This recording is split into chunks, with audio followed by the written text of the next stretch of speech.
This is how to cut your driver down the fun way.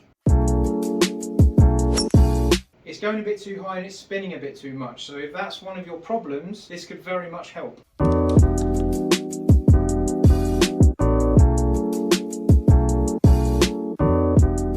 So I did a video a little while ago about how good it is to reduce the length of your driver and how much more control, better spin rates, better launch, tiny bit more speed as well because you're hitting the middle of the face more often. This is a very different way of doing the same thing, but it could be a lot more effective. Firstly, I'm hitting a few shots with the Cleveland Launcher XL. This is on the 10.5 setting with the standard stiff shaft, which is a Cypher 50 6.0. Very good club altogether. I've hit 5 shots already and I'm going to hit a few more just to get a general pool of data just to see what changes in the flight of the golf ball when I do the magic bit. So I tend to get quite a high draw, so this is more loft than I would usually use on this club. So it is launching a bit too high and the shaft is softer than I normally use. It's going a bit too high and it's spinning a bit too much. So if that's one of your problems, this could very much help.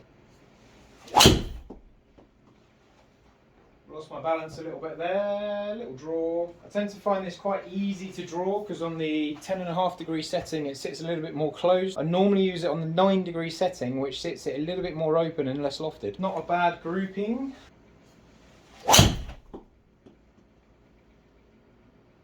Very high and quite straight, didn't have the draw. So I actually struggle a little bit with this setup to hit a fade effectively. 281, but I didn't do that on purpose. It normally draws. Right, let's go for 8 shots altogether. That was a bit toey, but it's not actually any slower. So that's one of the benefits of these drivers, is they are very, very forgiving. 287, nice. So I think the toe strike might have just dropped the spin a little bit, which let it cut through the air better. Not bad, not bad. In a separate video, I go through how to cut an inch off the tip of the driver. This is the findings of what it does to the performance of your club. Let's have a look at what the difference is. Whoa, feels like I've got more control over it already. That was a little bit thin, but it felt quite solid. Same sort of ball speed, 155, getting up to 284, 2,600 spin. Does feel very different off the face. 2,100 spin. I've turned it over there. 289, not bad. Slower ball speed, probably because of that strike. The ball's gonna fall, the ball fell. Oh yeah, I've got a Shrixon Z-Star golf ball today. That was more solid. Nice, 288. Now the normal shaft that I have in this club is actually a Ventus, which is very solid. So trying to see if we can get this standard shaft to be more like something like that to get the benefits without spending nearly 300 quid on a shaft. That's gone very high. Same carry again, 2,500 spin, 285. I feel like that number's quite consistent. I've got one left one and the other 3 are in the same spot. So far so good. That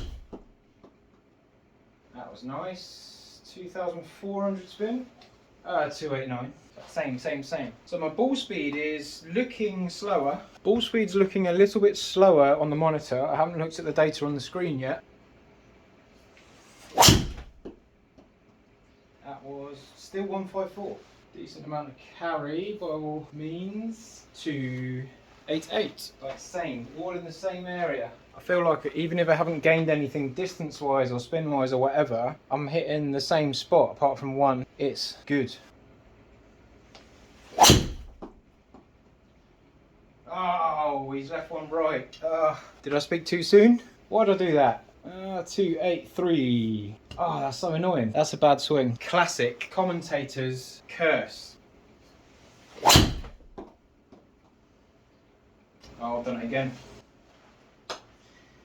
Oosh. Big high block. Okay, swing wise, I've done that through the ball, left the face open, it's gone out to the right. I didn't quite commit to the shot, same as I did the other ones, but left and right. Right, final shot.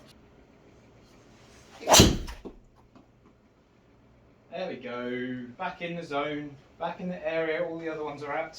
157 ball speed, 288. It's like my favourite number, 288. Okay, so the tipped shaft is here and the standard shaft is here. See, my average peak height is 44 yards. There was 50 yards and 53 yards for that high right shot that I hit. I'm going to take those two shots out of the data pool just because they were just bad swings. But to be fair, it's still better overall with them. But I want to show you the real differences. Peak height 46 yards down to 42 yards, so I'm 4 yards lower. Perfect. Ball speed, I'm actually slower. So I'm 1 mile an hour slower, 0.9 miles an hour slower. Launch angle, I'm 0.8 degrees lower. Spin rate, I'm 200 revs less. So 200 revs less. I thought it would be more, but it's just that little bit tidier. So slightly tidier, slightly tidier, slightly tidier. Apart from the ball speed, that was slower. Draw spin, I've increased to 374. Cool. Direction wise, I'm 18 yards left. So I'm hitting the left side more. I'd probably put that down to the swing weight being that little bit lighter, easier to get through the ball. So if you hit the ball out to the right, that could be very beneficial on top of all these other little bits. 42 yards, 4 yards lower. 268, 1 yard further on a slower ball speed because that spin rate's a bit tidier. I'm 3 yards more overall, which doesn't sound like a lot, but it's a tidier group set. So the variance is 2 yards on carry. The variance is 2 yards on total distance. For me, I think those subtle benefits in each area, especially that finishing distance just being very, very consistent, like I kept getting near that 288 area apart from the two bad swings, granted. I think that's enough to do something like this on the shafts that we use. And a lot of tour players have their shafts tipped, and this is what they mean. This is why they do it. Every 1% benefit, every 1% gain that the tour player gets all adds up. Because the next way for me to bring that spin down from 2,500 odd